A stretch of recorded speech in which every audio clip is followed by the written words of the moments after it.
करांची पहिली माफी मागतो।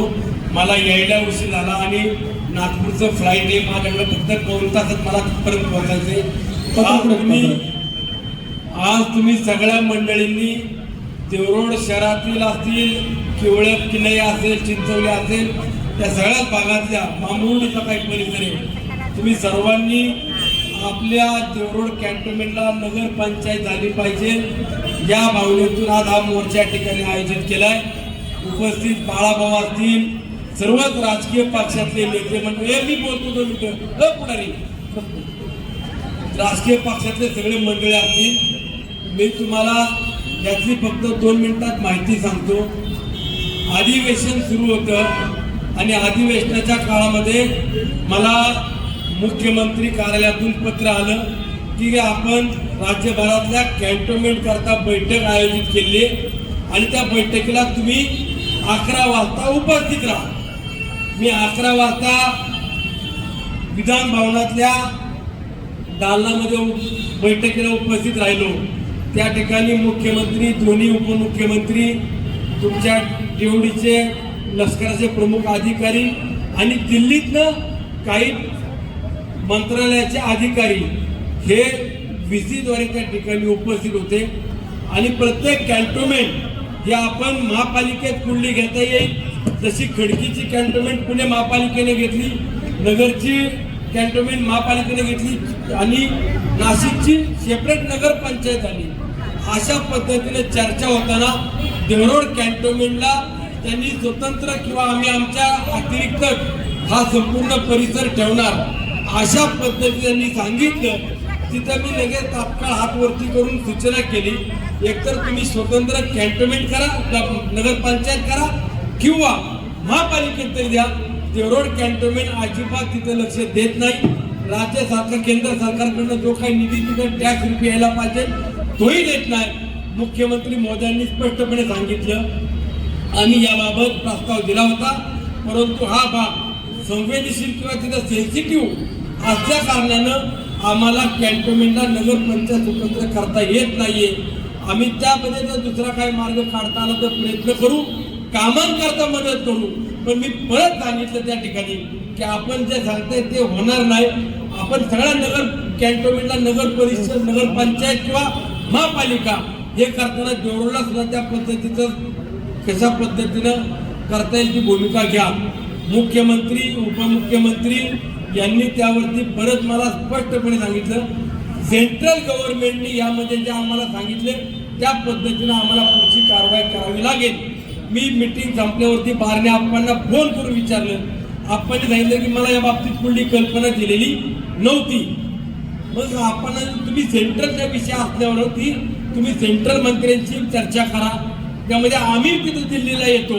पण आज या बैठकीतून मी तुम्हाला आज शब्द देतो, येत्या 8 दिवसामध्ये किंवा 15 दिवसाच्या आत सेंट्रल मंत्री असतील, राज्याचे मुख्यमंत्री, राज्याचे दोन्ही उपमुख्यमंत्री यांच्या सोबत देवरोडचं शिष्टमंडळ जाऊन चर्चा करील आणि त्यानंतर तुम्ही जर जो निर्णय घ्याल त्या निर्णयाला आम्ही सर्वजण पाठिंबा देऊ। तात्याने आता सांगितलं की आम्ही पाणीबंद टॅक्स नाही भरायचा, हे नाही भरायचं, ठीक आहे, हा मार्ग आहे का त्यावरती पण चर्चा केली पाहिजे। मुख्यमंत्री, उपमुख्यमंत्र्यांनी आपल्याला वेळ दिला पाहिजे, त्यांनी आपल्याला काय त्यातून मार्ग सांगितला पाहिजे किंवा आपण स्वतंत्र नगर पंचायत किंवा महापालिका जो काय आपला प्रस्ताव आहे त्यावरती जर त्यांनी योग्य ती भूमिका घेतली तर पुढे आपण सगळे एकत्रितपणाने कशा जायचं ते निर्णय घेऊ।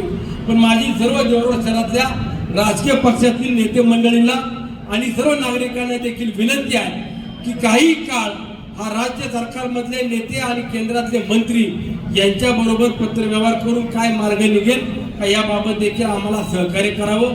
तुमचा जो काय निर्णय असेल त्या निर्णयासोबत हा सुनील शेळके उभा आहे, एवढं तुम्हाला या ठिकाणी सांगतो।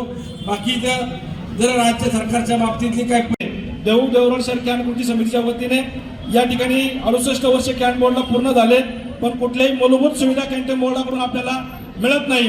आणि खरं तर झोपडपट्टीतली जी काही मतदान आहे त्यांचं 9300 लोकांचा मतदानाचा अधिकार पण काढून घेतलाय। जर नगर परिषद झाली तर यांचा नगर परिषदचा मतदानाचा अधिकार ऑटोमॅटिक सगळ्यांना मिळेल आणि त्यामुळं मूलभूत अधिकार मिळेल। तसंच इतर नगर परिषद मध्ये जसं झोपडपट्टी पुनर्वसन होत आहे ते देखील देवरोड कॅन्टोन्मेंट बोर्डामध्ये ज्या झोपडपट्ट्या आहेत मग त्या प्रामुख्याने आपल्या देवरोड परिसरातील गांधीनगर असेल, पंडित चाळ असेल, कृष्णनगर असेल, पोटरा चाळ असेल, शीतळनगर असेल, 1 नंबर 2 नंबर, नायडू नगर, लक्ष्मीनगर, इंदिरानगर अशा सर्व झोपडपट्ट्यांचं या ठिकाणी अधिकृत झोपडपट्ट्या घोषित झाल्या पाहिजे आणि त्यांचं पुनर्वसन झालं पाहिजे आणि आमच्या नागरिकांना हक्काची घरं मिळाली पाहिजे. आणि हे आमचं स्वप्न नाही, पंतप्रधान मोदींचं स्वप्न आहे. पण हे कॅन्ट बोर्ड प्रशासन त्याला आडवा येतंय, हे आपल्याला राज्यासमोर केंद्रासमोर मांडलं पाहिजे, ही आपली भावना आहे. त्याप्रमाणे आमच्या देवरोडमधील इथे दरवेळेस सांगितलं जातं की 9,300 एकर जमीन ही आर्मीची आहे. अरे पण ती आर्मीच्या आधी आमच्या गाववाल्यांची होती आणि ती तुम्ही कवडीमोल प्रमाणे घेतली, ती आमची आहे आणि म्हणून आर्मी इथं आहे. आणि दरवेळेस आमच्या जमिनी घेऊन आम्हालाच रस्ते बंद करताय. आमच्या गावात जायचं पाणी योजना बंद होती, आमच्या गाववाल्यांचे रस्ते बंद, स्ट्रीट लाईटचे प्रश्न बंद, असं चालणार नाही. शेवटी आम्ही त्याग केला म्हणून मिलिटरी या ठिकाणी आलंय, आर्मीचे इस्टॅब्लिशमेंट या ठिकाणी आहे. तर या सर्व आस्थापनांना कुठलाही धक्का न लागता आमच्या गाववाल्यांना सगळ्या सुविधा मिळाल्या पाहिजे. मग मूलभूत सुविधा आहे, गावातली आमची घरं रेड झोन असला तरी ती दुरुस्त करता आली पाहिजे, गावातल्या घरांना घरपोच पाणी गेलं पाहिजे, रस्ते आणि स्ट्रीट लाईट मिळाली पाहिजे. आणि खरं तर ज्या खंडाने जमिनी आम्ही शेतकरी करतोय की नाही, शेलारवाडी चिंचोलीची लोक, त्यांना देखील बाळाभाऊ हा मुद्दा संरक्षण मंत्री सोडवू शकतात. या किमान कायमस्वरूपी खंडणी करण्याचा प्रयत्न, आज 70-80 वर्ष आल्या जमिनी घेतल्यात, त्याचा काहीच उपयोग डेपोच्या बाहेरच्या जमिनी मोकळ्या आहेत, त्या शेती करायला द्यायला काहीच हरकत नाही. त्यासाठी आपण प्रयत्न करावा. आणि साधारणतः 350 कोटीहून अधिकचा निधी इथं कायम सांगितलं जातं की कॅन्टोन्मेंट बोर्डाकडे पैसे नाही.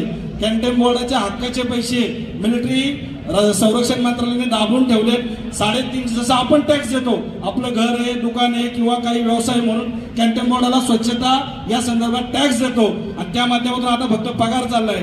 पण त्याचप्रमाणे डेपो जे या ठिकाणी आहे किंवा मिलिटरीच्या ज्या वसाहत आहेत त्यांना देखील सेवा कर लादला जातो आणि तो सेवा कर 350 कोटी या मिलिटरी प्रशासनाने आपल्या कॅन्टोन्मेंट बोर्डाचा ठोकून ठेवलाय. ते 350 कोटी आमच्या हक्काचे आहेत, त्यातले 5-50 कोटी मिळाले तर कॅन्टोन्मेंट बोर्ड स्वतंत्र आहे, स्वतःचे विकास कामं करू शकतात बाळाभाऊ. यासाठी देखील आपल्याला संरक्षण मंत्री आणि देवेंद्रजींना साकडे घालावं लागेल. ते आमच्या हक्काचे पैसे आहेत, ते मिळवून देण्यासाठी प्रयत्न करावा. अशा विविध मागण्या आहेत. भलं ते आमचं भलं म्हणून शपथ घेतो, राजकारणामध्ये उभा राहणार नाही. पण देवरोडसाठी क्रमांक 1 ला असणार आहे. राज्याचं नेतृत्व करतोय आम्ही तुमच्या पाठीशी आहे. दिल्लीचं नेतृत्व करा, शिष्टमंडळाची वेळ घ्या. हंडोरे साहेबांनी 22 तारखेच्या दिल्लीला बोलवलेलं आहे. बेगळे साहेब, आप्पा, सुनील अण्णा शेळके, आपण तारीख निश्चित करा, सर्वपक्षीय शिष्टमंडळ तयार करा, दिल्लीची वेळ घेऊन ताबडतोब हे कॅन्टोन्मेंट बरखास्त करून राज्याचे मुख्यमंत्री, दोन्ही उपमुख्यमंत्री यांना भेटून ताबडतोब नवीन नगर परिषद अवर्ग दर्जाची, नाही पाहिजे, अवर्ग दर्जाची स्वतंत्र नगर परिषद नाही, नगरपालिका आम्हाला पाहिजे.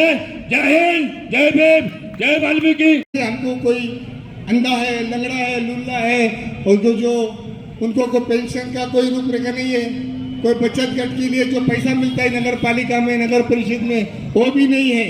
हम जो मेंबर है चुन के देते हैं, आप लोग एक उम्मीद से चुन के देते हैं कि हमारा नगर से कुछ काम करेगा. अरे नगर से को काम करने को कुछ पावर ही दिया नहीं है. चुप नाम के मेंबर बन के हम वहाँ पर बैठे हैं. आप लोग छोटा मोटा कुछ काम करते हैं, उतना ही काम होता है, बाकी कुछ नहीं. आपने देखा होगा इस रोड में, बाजार में कोई बिल्डिंग नहीं बना सकता, कोई गली गटर में कोई घर नहीं बना सकता, गांधीनगर में कोई डबल टिबल बना नहीं सकता. अगर बनाए भी किसी अपने बल पे, और भरोसा नहीं, कभी भी कैंटोन्मेंट बोर्ड आएगा तोड़ डालेगा. अगर आज ऐसी परिस्थिति है हमारी कि हम लोग नगर पालिका, महानगर पालिका अगर बन गया तो उसका नुकसान बताता तो भाइयों कि 1 किलोमीटर के अंदर महानगर पालिका है हमारे, और नगर पालिका होगा तो पूरा देवड़ के रोड टूट जाएंगे, गटर टूट जाएंगे, आसपास परिसर में दुकान टूट जाएंगे, पूरा जो सत्यानाश देवड़ का होगा और हमारे झोपड़ी पट्टी भाइयों का घर टूट जाएंगे. इसके लिए हम सब इकट्ठे हुए और हम सबको इकट्ठा होना चाहिए और एक लड़ना चाहिए. आज इस देवड़ के अंदर मैं जानबूझ के बोलना चाहता हूँ, हम जिसके नीचे बैठे हैं, एक पुल के नीचे बैठे हैं, ये काम ऐतिहासिक काम हमारे माजी मंत्री बाला भेगड़े ने किया. यहाँ हजारों आदमी एक्सीडेंट हुआ है, हजारों लोग हमारे भाइयों मरे. आए दिन भरोसा नहीं को रोड पे जा रहा एक्सीडेंट होना, गाड़ी दूसरा है. ये काम एक ऐतिहासिक काम बाला भेगड़े के नेतृत्व में हुआ है. यहाँ से इससे पहले भी आमदार चुन के आए,